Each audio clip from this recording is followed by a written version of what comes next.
Méditation du 30 décembre.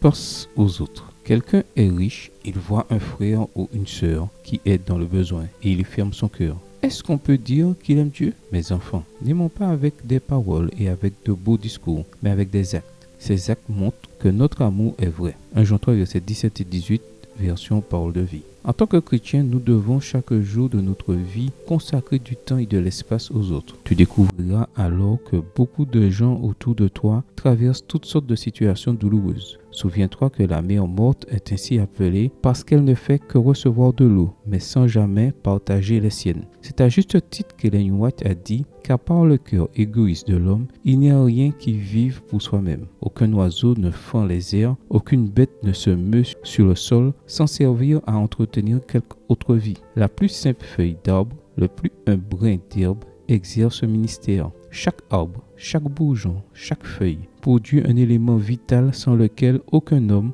aucune bête ne pourrait vivre. En retour, chaque homme, chaque bête contribue à entretenir la vie de l'arbre, du bourgeon, de la feuille. Extrait du livre Jésus-Christ, chapitre 1, page 12, écrit par Ellen G. White. Jésus a ainsi conclu le sermon prophétique. Alors le roi dira à ceux qui seront à sa droite, « Venez, vous qui êtes bénis de mon Père, recevez en héritage le royaume qui vous a été préparé dès la fondation du monde. Car j'ai eu faim et vous m'avez donné à manger. J'ai eu soif et vous m'avez donné à boire. J'étais étranger et vous m'avez recueilli. Nu et vous m'avez vêtu. J'étais malade et vous m'avez visité. J'étais en prison et vous êtes venus vers moi. » Alors les justes lui répondront, « Seigneur, quand avons-nous vu avoir faim et t'avons-nous donné à manger, ou avoir soif et t'avons-nous donné à boire? Quand avons-nous vu étranger et t'avons-nous recueilli, ou nu et t'avons-nous vêtu? Quand avons-nous vu malade ou en prison et sommes-nous allés vers toi? » Et le roi leur répondra, « En vérité, je vous le dis, dans la mesure où vous avez fait cela à l'un de ces plus petits de mes frères, c'est à moi que vous l'avez fait. » Matthieu 25, versets 34 à 40.